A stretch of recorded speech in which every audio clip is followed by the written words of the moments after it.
All right, tape, analog tape. What I'm going to do is I'm going to go through the history of major tape recorders based on the tape machines that I have in my collection. It's probably going to be divided into parts, and over the next few weeks or months, I'm going to showcase a tape recorder and talk a little bit about it. So the first one I'm going to talk about is the reel-to-reel, which for most intents and purposes is the oldest of the commercially available tape recorders. So the one that I have is an Akai reel-to-reel, and this is your general consumer grade reel-to-reel that would have been in the average home in the 70s, even into the 80s. Most of these run at a tape speed of 3 3/4 inches per second to 7.5 inches per second. I even had one before that ran at actual cassette tape speed, which is even slower. Now, these type of reel-to-reels would have been side by side in your record store competing with records before the cassette era. So fast forward to today, how does this fit in, and why do you see so many people trying to snatch these up, looking to use them as a recorder? What I find these really good for is tape delay. Because these have 3 heads, you have a record head, a playback head, and a erase head. You're able to hear what you've recorded just a split second after on the playback head. So the way these tape decks work is your tape hits the record head first, and then immediately after you have the playback head. So as you record, you can actually hear what it sounds like coming off of tape. Now, what happens if you take that playback head, the output audio from the playback head, and feed it back into the tape recorder? So now you essentially created a feedback loop, which is the premise of creating an echo or a delay. You basically feed something back into itself and it repeats and it repeats.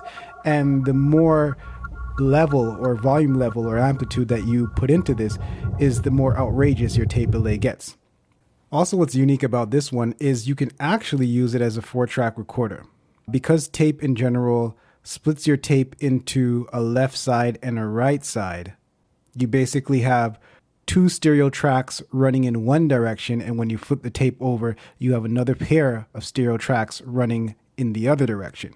So with this recorder, you'll see that it has a switch that allows you to pick tracks 1 and 4, and rather than flipping the tape around, when you select 3 and 2, it will take your other stereo tracks that would have been running the other way and run them the same way. So now you get 4 tracks. So you can create what's called sound on sound and essentially use it as a 4-track recorder.